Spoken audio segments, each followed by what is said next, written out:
आफ्ताब सुल्तान को पिछले साल 21 जुलाई को 3 बरस के लिए जस्टिस रिटायर्ड जावेद इकबाल की जगह इस हुकूमत ने चेयरमैन नैब लगाया था। ताहम सिर्फ वो 7 माह बाद ही इस ओहदे से अलहदा हो गए हैं और उसका पस मंजर भी हमने आपके सामने रखा। 7 माह कबल शहबाज हुकूमत ने अचानक साबिक DG FIA राय ताहिर को भी फारिग कर दिया था।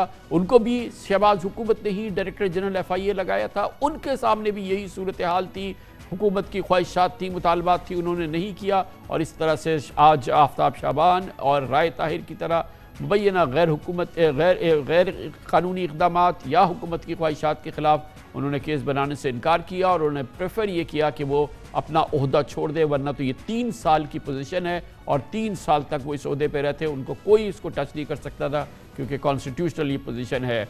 आफ्ताब सुल्तान की तैनाती के वक्त ये किस किस्म के ऑफिसर हैं, आज आफ्ताब सुल्तान ने उसे साबित किया क्योंकि मुस्लिम लीग नून के वफाकी वज़रा उनकी अहलियत और गैर जानिबदारी की पूरे पाकिस्तान को मिसालें देकर उनकी अहमियत को याद दिलाते थे। ये सिर्फ 7 महीने पहले की बात थी, मगर आज ये बहुत बड़ी डेवलपमेंट है। ये वो कौन है आफ्ताब सुल्तान, उनका तारुफ आपने पाकिस्तान मुस्लिम लीग नून के वज़रा से सुना और आज आफ्ताब सुल्तान ने जिस तरह से 3 साल अपनी कैरियर पोजीशन छोड़ी, आज अपने साथियों के सामने रखी, उसकी वजूहात है, यकीनन वो इस हुकूमत के लिए बहुत बड़ी शर्मिंदगी का सामान है। आफ्ताब सुल्तान अपने पेशा वराना कैरियर में ईमानदारी, गैर जानिबदारी और प्रोफेशनलिज्म की न सिर्फ पहचान रखते हैं बल्कि उन्होंने मेरिट पर अमल करके भी दिखाया है।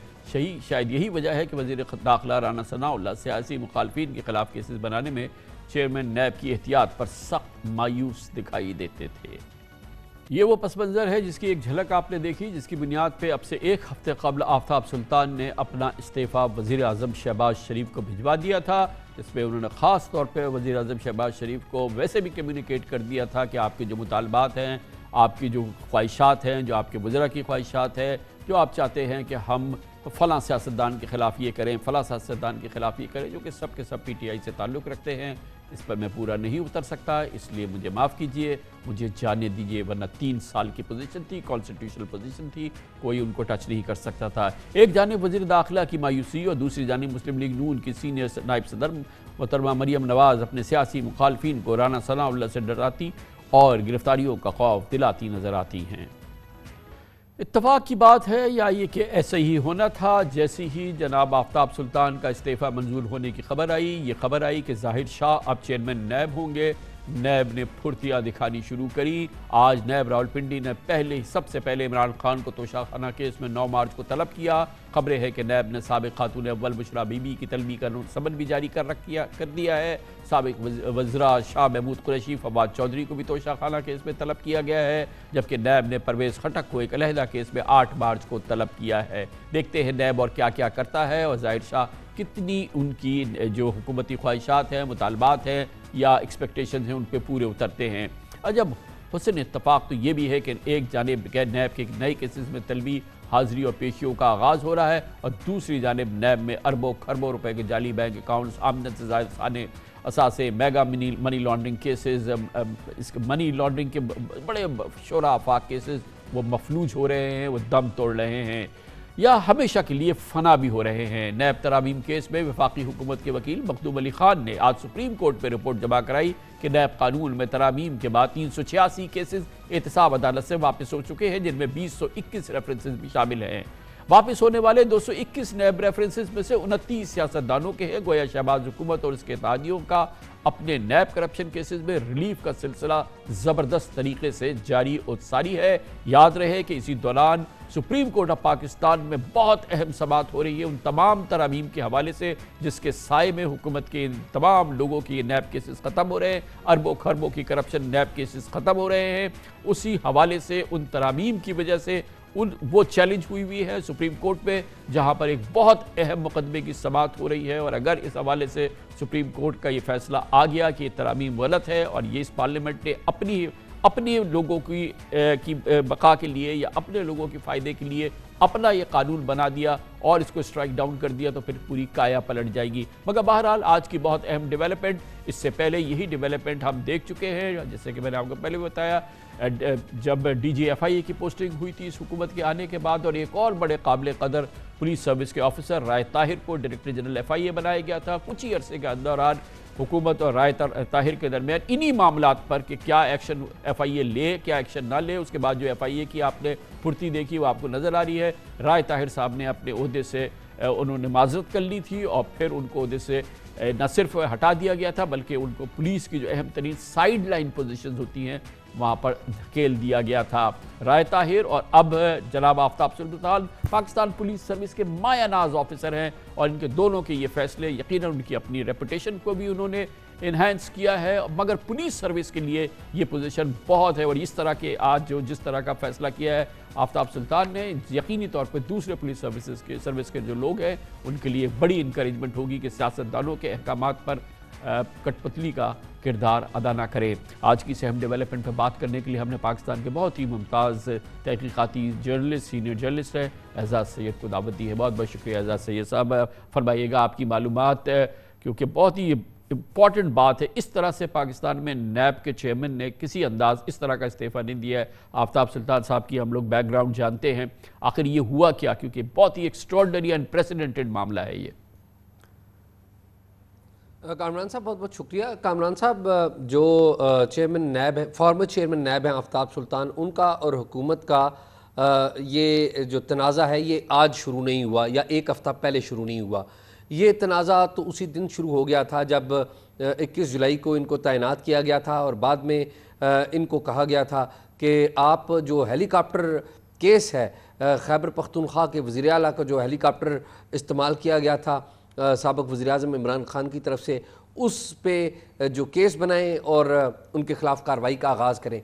तो उस पर जो आफ्ताब सुल्तान है उनका मौक़िफ़ था कि ये miss use of government asset है, उसका केस बनता है जो कि नैब के प्रीव्यू में नहीं आता। रिकवरी होनी चाहिए, अगर हेलीकॉप्टर गलत इस्तेमाल किया गया है अनऑथोराइज्ड बंदों ने तो उसकी रिकवरी कर लीजिए। तो रिकवरी की हद तक इन्होंने एक ख़त लिख दिया था खैबर पख्तूनख्वा के वज़ीर आला को, लेकिन इन्होंने इमरान खान साहब के ख़िलाफ़ केस नहीं बनाया था। अब दूसरे मामलात भी कुछ पैदा हुए थे एक्सक्यूज़ मी, दूसरे मामलात कामरान साहब ये पैदा हुए थे कि मौजूदा जो सिविलियन गवर्नमेंट है और इनके साथ और लोग भी हैं, इनकी अपनी मुश्तरका तरजीहात भी हैं और कुछ इनकी इंडिविजुअल तरजीहात भी हैं। तो जो चेयरमैन नैब है उनको कहा गया सर्टन केसेस में कि किसी एक केस कोई एक फ़र्द है उनका केस है उसको ड्रॉप कर दिया जाए क्योंकि उनका ताल्लुक़ किसी साबिक़ दौर में कोई अहम तरीन शख्सियत रहे हैं, उनके करीबी भाई हैं, उस वजह से उनको कहा गया। फिर रिसेंटली जो साबिक़ दौर में एक अहम शख्सियत रही हैं, उनके कोई अजीज़ हैं, करीबी समधी हैं, उनके ख़िलाफ़ जो इंक्वायरीज़ हैं वो बंद कर दी जाए। तो ये वो नहीं हुआ, उनकी ख्वाहिशात के मुताबिक नहीं हुआ। फिर रिसेंटली एक और मामला हुआ कि इमरान खान साहब को कहा गया, चेयरमैन नैब को कहा गया कि इमरान खान साहब के ख़िलाफ़ फौरी तौर पे नोटिस जारी कीजिए और तोशाखाना केस में उनको बुला के उनके ख़िलाफ़ कार्रवाई का आगाज़ कीजिए और उनको अरेस्ट कर लीजिए। तो इन्होंने मौक़िफ़ अख्तियार किया कि जो बुक के अंदर लिखा है वो उसके मुताबिक करेंगे। केस अगर ठीक है तो बिल्कुल ठीक है, उसके ख़िलाफ़ कार्रवाई होगी, लेकिन पहले कंप्लेंट होगी, उसकी वेरिफिकेशन होगी, उसकी इंक्वायरी होगी और इन्वेस्टिगेशन जब होगी तो हम उसको गिरफ्तार भी कर लेंगे। लेकिन गवर्नमेंट की ख्वाहिश ये थी कि केस इम्पॉर्टेंट पस मंज़र है, मगर क्या कमोबेश यही पस मंज़र नहीं था जब DG FIA, क्योंकि जिस तरह के काबिल कदर ऑफिसर है आफ्ताब सुल्तान, राय ताहिर साहब भी पुलिस सर्विस के ऑफिसर हैं और उनको DG अपॉइंट किया गया था, और जब वो DG FIA बने उसके बाद फिर इसी किस्म का पूरा माहौल जो था वो उनके सामने रखा गया और उन्होंने भी हाथ उठा लिए, उन्होंने कहा कि प्लीज़ मुझे दे, और फिर उनको किसी भी अहम पोजीशन के बजाय उनको एक साइड की पोजीशन पे कायम कर दिया गया। बिल्कुल वही सूरत हाल हुई, उनको हटाया गया। उसके बाद फिर FIA की जो सिलसिला देख रहे हैं वो हम सबके सामने है। कामरान साहब, राय ताहिर साहब को कहा गया था कि जो प्राइम मिनिस्टर साहब हैं उनका और उनके बेटे का जो केस था FIA लाहौर में, उसमें एक ख़ास मौक़िफ़ FIA पेश करे, तो उन्होंने उस वक्त वो पेश नहीं किया था, इसी वजह से उनको हटा दिया गया था। अब आफ्ताब सुल्तान साहब ने भी जो मौजूदा गवर्नमेंट है, प्राइम मिनिस्टर हैं और उनके जो साथी हैं, और जो लोग भी इनकी मदद कर रहे हैं उनकी बातें नहीं मानी तो उनको भी ज़ाहिर है अच्छा, और आज जो इस्तीफा ये देना। डेवलपमेंट हुई है एजाज साहब, जिसके फौरन बाद ही इमरान खान को तोशाखाना तलबी नोटिस, बुशरा बीबी के हवाले से डेवलपमेंट, फिर फवाद चौधरी के लिए ये तो बहुत ही एक वो हटे एकदम, और उसके फौरन बाद ये तो अब नैब जो है वो पूरी कंट्रोल में है। अब इस तरह की चीज़ें हम देखेंगे नैब में।